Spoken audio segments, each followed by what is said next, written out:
आज है 17 अप्रैल और आज है रामनवमी। आप सभी को रामनवमी की हार्दिक शुभकामनाएं। और आज हम चुनावी चर्चा करेंगे। चुनावी चर्चा में बताएंगे उत्तर बिहार के 3 संसदीय क्षेत्रों के बारे में, वहाँ के उम्मीदवार के बारे में। जैसा कि आप सभी को पता है कि आज जो 19 तारीख को पहले चरण की वोटिंग होनी है, उसका प्रचार थम जाएगा।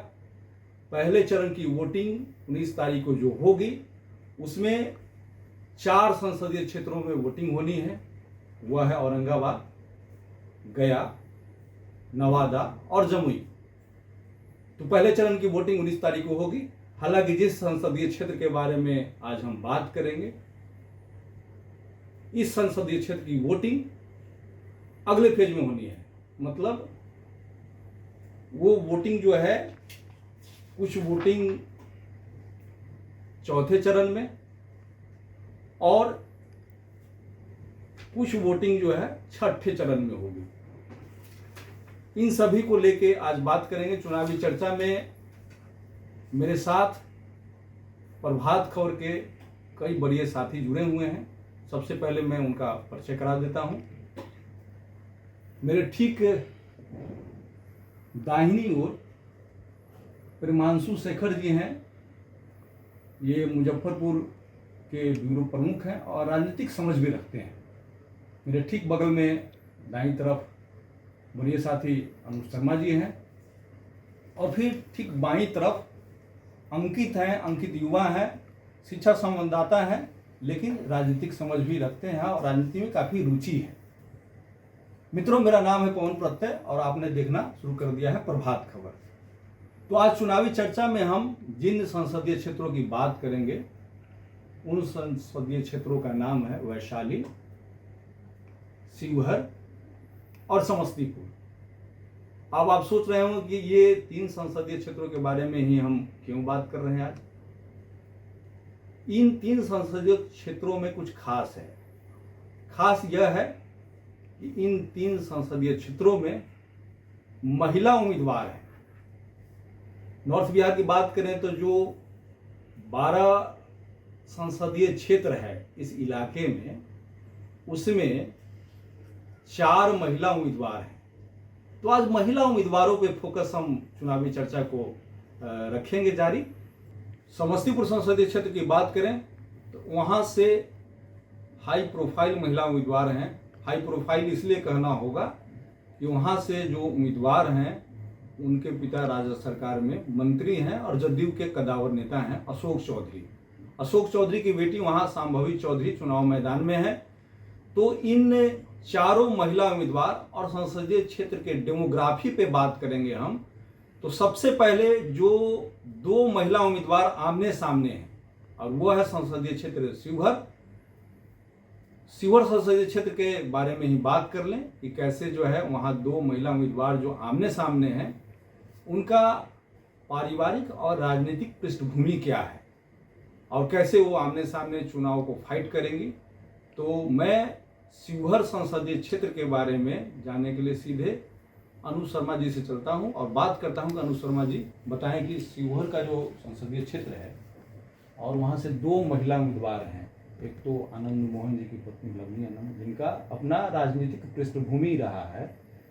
दूसरी जो महिला उम्मीदवार हैं वो ऋतु जायसवाल हैं। काफ़ी एक्टिव रही हैं, मुखिया भी रही हैं और इनके जो पति हैं IAS थे और VRS लेके अभी जो है वो समझिए कि जो समाज के काम में जो है लगे हुए हैं। तो ये दोनों उम्मीदवार के बारे में आप संक्षिप्त में बताएं। देखिए, जो दोनों उम्मीदवार हैं वो दोनों, अगर इनकी पृष्ठभूमि, इनके एजुकेशन और इनके क्षेत्र में सक्रियता को तीनों के पैमाने पर देखें तो आप जैसे जैसे आगे बढ़ेंगे, कहीं कोई लीड लिए हुए है, कहीं कोई लीड, आप किसी को कमतर नहीं मान सकते।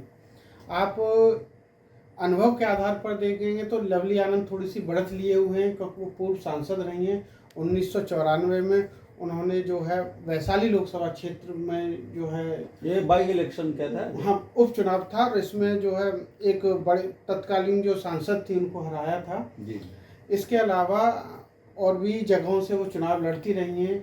पिछला 2020 का जो विधानसभा का चुनाव लड़ा था, हालांकि वो हार गई थी, लेकिन उनके अगर राजनीतिक चुनावी अनुभव को देखें तो वो ऋतु जायसवाल से काफ़ी आगे हैं। जी।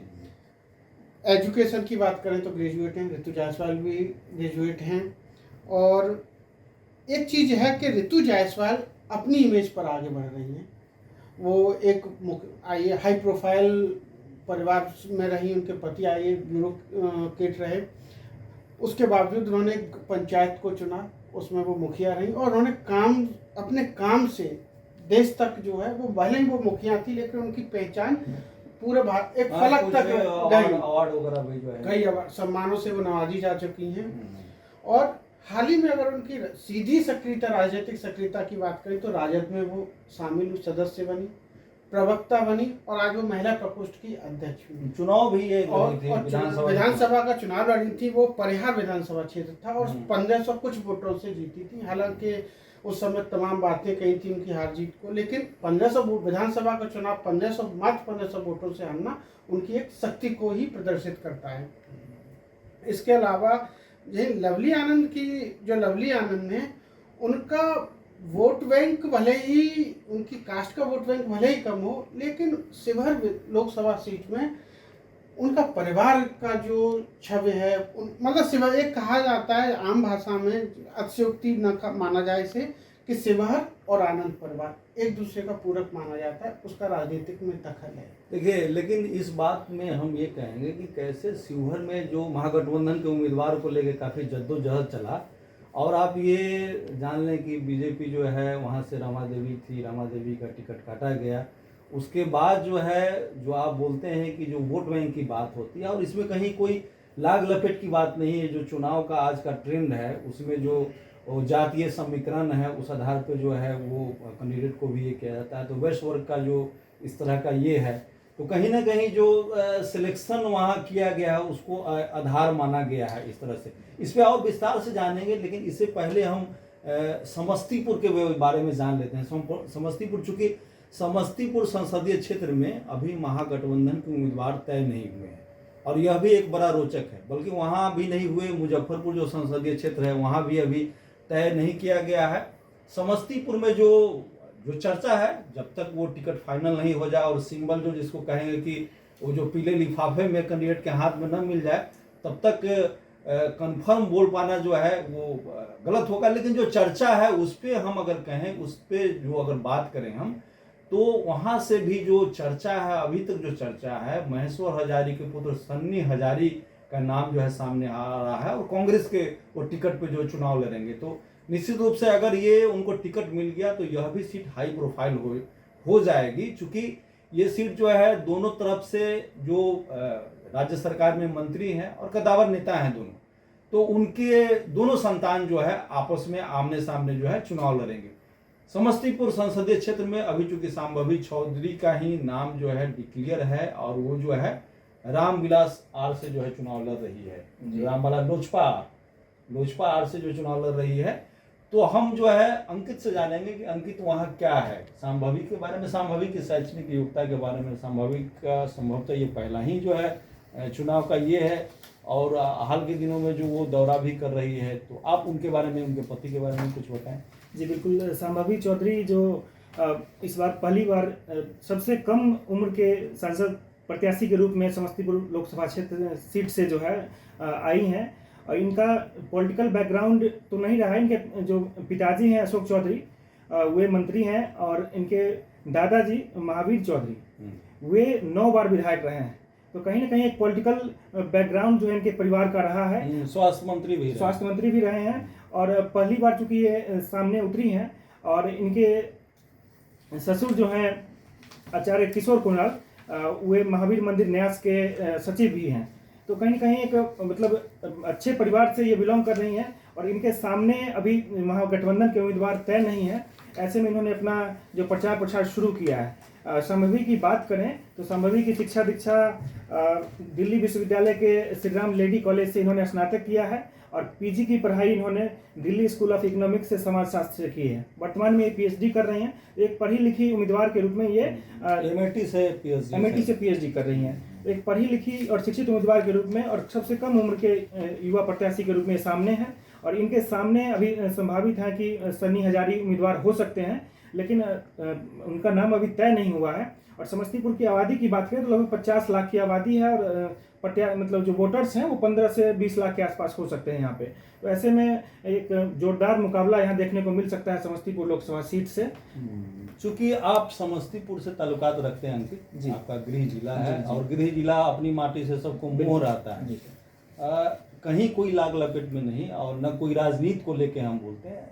एक ऐसा कोई मुद्दा जो आपको लगता हो, जैसे देखिए समस्तीपुर का इलाका जो है, कैसे वहाँ सेंट्रल यूनिवर्सिटी कृषि विश्वविद्यालय जो है, राजेंद्र कृषि विश्वविद्यालय है, रेलवे को लेके भी काफ़ी वहाँ काम हुआ, लेकिन ऐसा एक आपको लगता हो, क्योंकि आप यूथ हैं, बहुत अच्छे जर्नलिस्ट हैं और गहनता से आप देखते हैं, जब आप घर जाते हैं उस इलाके को जाते हैं तो आपके मन में कोई ऐसा सवाल होता हो कि इस तरह से कुछ होता है इस इलाके में तो ये बेहतर होता है इलाका जो है। सर समस्तीपुर का जो क्षेत्र है यह इंडस्ट्रियल रूप से काफी समृद्ध रहा है पहले में।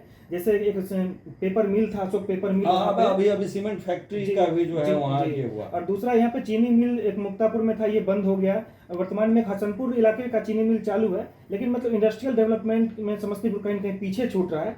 तो हमको लगता है कि युवाओं का जो है, चूंकि जो युवा पलायन कर जाते हैं बाहर, उनको अपने ही जिले में, अपने ही लोकसभा क्षेत्र में अगर रोजगार मिले तो यह सबसे बड़ी बात होगी और इंडस्ट्रियल रूप से डेवलपमेंट करने की जरूरत है समस्तीपुर क्षेत्र में। सही बात है। देखिए समस्तीपुर जो संसदीय क्षेत्र है, वहाँ से जीते कोई हारे कोई, उससे हम लोगों को मतलब नहीं है, लेकिन यह मुद्दा है, उसको निश्चित रूप से जो है पूरा करना चाहिए। जब जो है 4 जून को जब रिजल्ट आएगा उसके बाद ही पता चलेगा। अब हम चलते हैं वैशाली संसदीय क्षेत्र। वैशाली संसदीय क्षेत्र से यहाँ बीना देवी उम्मीदवार हैं, सांसद भी रही हैं और इनके पति का भी एक अपना राजनीतिक कद है जो है। और ये बीना देवी के सामने जो है महागठबंधन के उम्मीदवार मुन्ना शुक्ला हैं, इनकी भी राजनीतिक अपनी पृष्ठभूमि रही है और पारिवारिक भी पृष्ठभूमि है। मुजफ्फरपुर का जो इलाका है उसमें भी, और जो लालगंज का इलाका है जहाँ इनका पुश्तैनी घर है, वहाँ से भी जो है इनका एक अच्छा सामाजिक सरोकार रहा है। तो ये जो दोनों उम्मीदवार हैं आमने सामने हैं, और वैशाली का जो पूरा डेमोग्राफी है, वैशाली संसदीय क्षेत्र के जो लोग हैं, जो वहाँ का भी जो मुद्दा है उस पर भी हम बात करेंगे। और इसको लेकर के हम सीधे जो है जो अपने साथी हैं प्रेमांशु शेखर, उनसे जानेंगे कि कैसे वैशाली संसदीय क्षेत्र की स्थिति है, भी चुनावी स्थिति क्या है। जी सर, वैशाली का चुनाव जो है 25 मई को होना है और इस वैशाली चूँकि लोकतंत्र की जननी माना जाता है, यहाँ का चुनाव बड़ा दिलचस्प होने वाला है। हालांकि दोनों पार्टी जो है, एनडीए और महागठबंधन, दोनों ने अपने प्रत्याशी की घोषणा कर दी है और दोनों कैंडिडेट जो है, दोनों का जो पृष्ठभूमि है वो कद्दावर छवि है दोनों का। क्योंकि बीना देवी के पति जो हैं एमएलसी हैं और बीना देवी सिटिंग सांसद हैं, और दिनेश सिंह जो है, जी दिनेश सिंह, चूँकि वो पंचायती राज से चुने जाते हैं एमएलसी और लगातार चुने गए हैं वो। और मुन्ना शुक्ला भी चूँकि उनकी छवि भी दबंग रही है और लालगंज से 3 बार विधायक भी रहे हैं।